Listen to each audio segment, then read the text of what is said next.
After the end of World War II, the world was split into two, East and West. This marked the beginning of the era called the Cold War.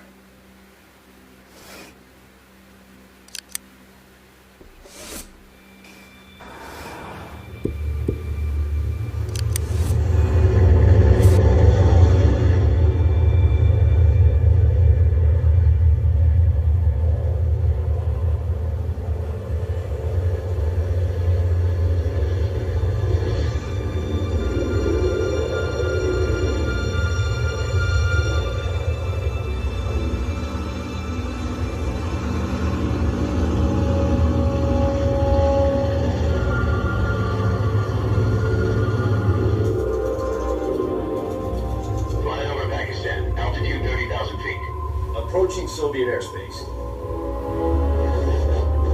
20 minutes to drop off. Commencing internal depressurization. Equipment check. Arm main parachute. All right. You ready to go? Drop zone still showing a high pressure mass. Cab okay. Good. We've got high visibility.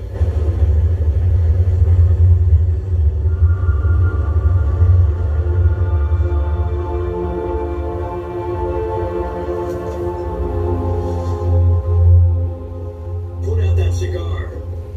Connecting oxygen hose to interior connector. Put on your mask.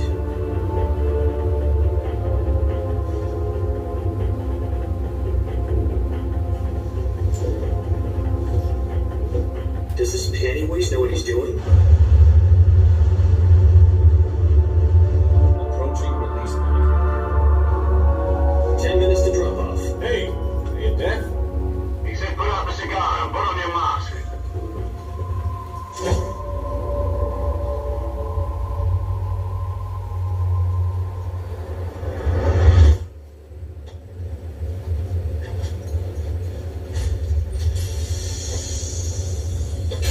Depressurization complete. Checking oxygen supply. 6 minutes to drop off. Opening rear hatch.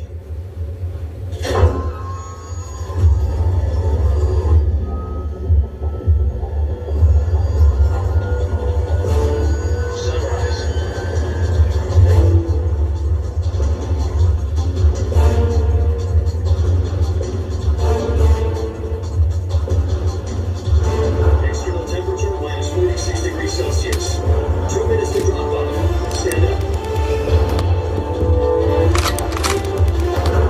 You'll be falling at 130 miles per hour. Try not to get frostbite from the wind chill.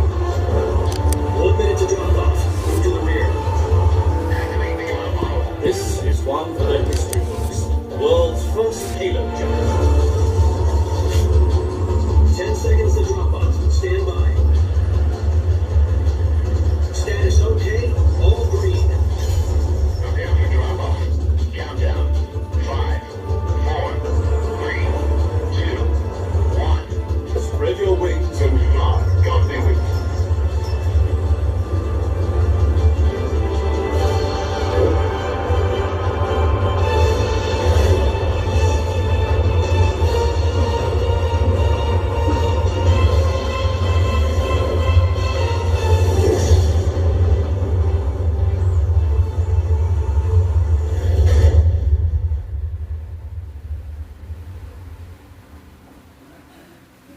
Jack, I've got some important news.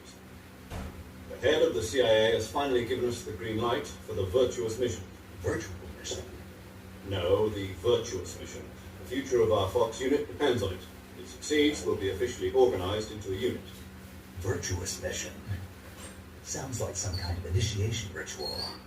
You know, don't get cocky, this isn't a training op. Right. So what exactly is this wonderful mission? Well, about 2 years ago, a certain Soviet scientist requested asylum in the West through one of our moles.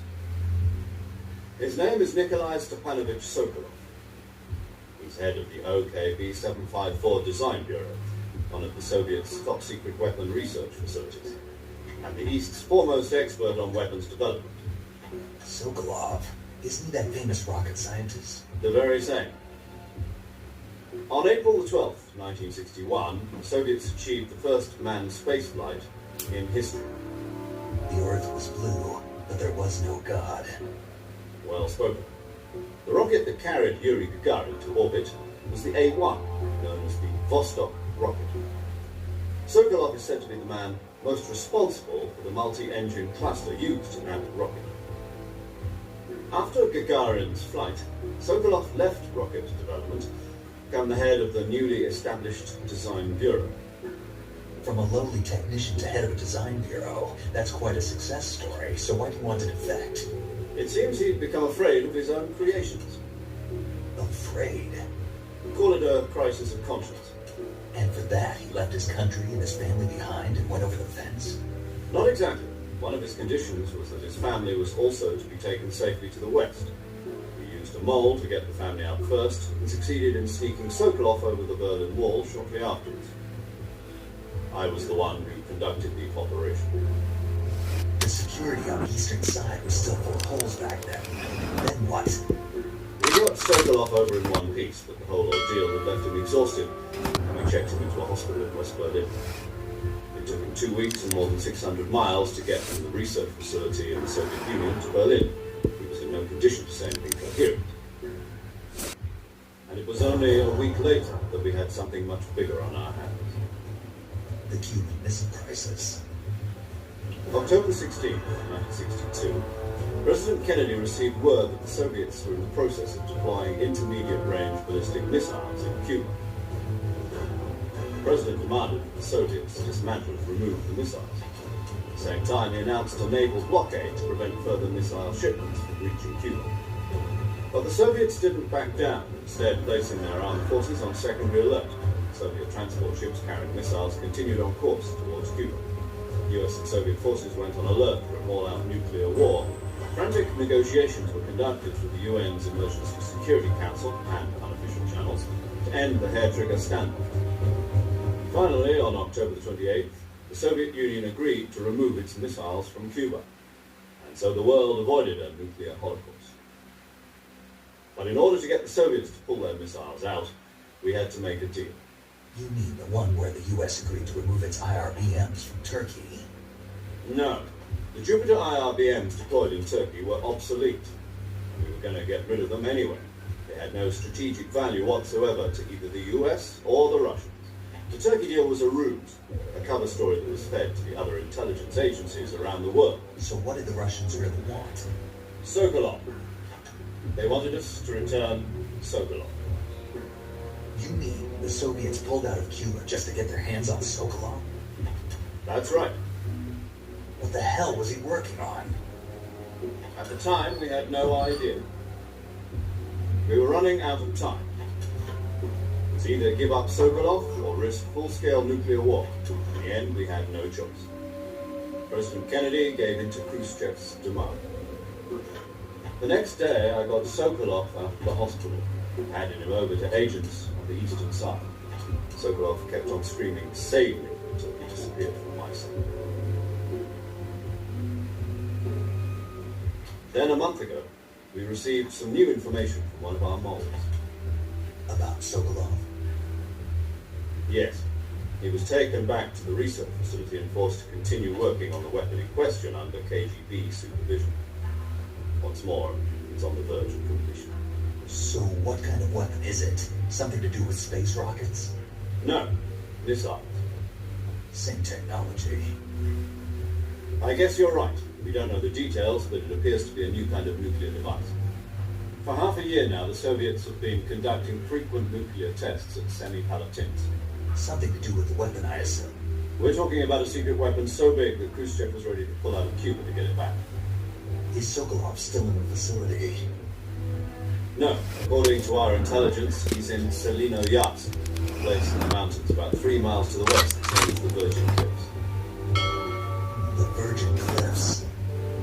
Nice name for a virtuous mission. They moved him there just recently. Why? Apparently, they're conducting a field test of the weapon, but it's our best chance to get him back. This mission would never have been possible if he was still in the research facility. This is our last chance. Sokolov must have known that too when he contacted us.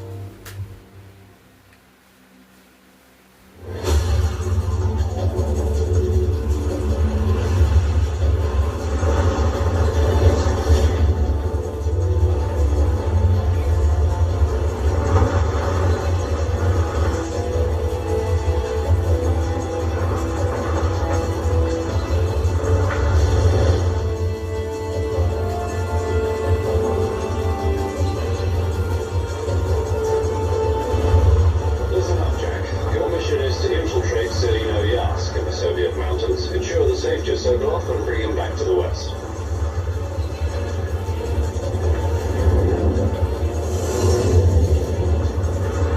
If we don't get Sokolov back before that weapon is complete, we'll be facing a major crisis.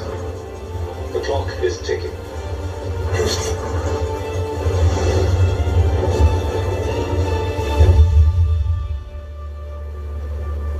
Once we've confirmed the rescue of Sokolov, stand by at the recovery point. A recovery balloon will be dropped at that point. Helium will be pumped into the balloon to inflate it. The process takes about 20 minutes. Once it's complete, the gunship's arm will latch onto the balloon and pull it up. The full surface-to-air recovery system. I'm familiar with the theory. Take it easy. It's been combat-proof. Do you think Sokolov is up to it?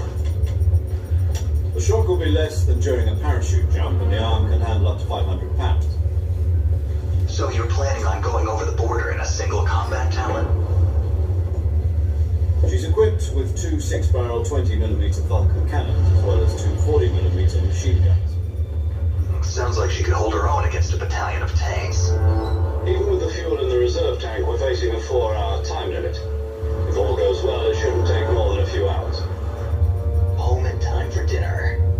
But if anything goes wrong, you'll be eating dinner, breakfast, and all the rest of your meals in the jungle.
Do you copy? You're already in enemy territory. Somebody might be listening in. From here on out, we'll be using code names to refer to each other. Your code name for this mission will be Naked Snake. I'll be referring to you as Snake from now on. You're not to mention your real name. Snake? Well, you don't like snakes? What do you mean? You've eaten one before, haven't you? In survival training. I'm glad to hear that. I don't know if I'd ever order one at a restaurant, but... Be careful, you might not have a choice. What about you, Major? What should I call you? Let's see. I'll be Tom. Call me Major Tom. This will be a sneaking mission. You must not be seen by the enemy. You must leave no trace of your presence. Is that clear? This kind of infiltration is the Fox unit's speciality. In other words, weapons and equipment are procured on site. That goes for food as well. You're completely naked, just as your name implies. Great. Now I see why you asked me if I liked snakes. I suppose calling me Snake was your idea of a joke, too. No, there's a good reason for that. I'll tell you later when the time is right. Gotcha. Getting back to the subject, how exactly am I supposed to feed myself? You've been issued a knife and a tranquilizer gun. Use them to hunt for food. You'll also find some medical supplies in your backpack. Yeah, about the backpack. I lost it in a tree on the way down. I see. Well, you better go back and get it then. You know where it is? No problem. I can see it from here. It's stuck on a branch. To climb a tree, stand in front of the tree that's covered in ivy and press the action button. I'll be monitoring your progress over the radio. We can't risk violating Soviet airspace, but I'll be in the gunship. My frequency is 140.85. I'll give you a call if I need to talk to you. If you need to talk to me, use the send function. Okay, Snake, go get your backpack.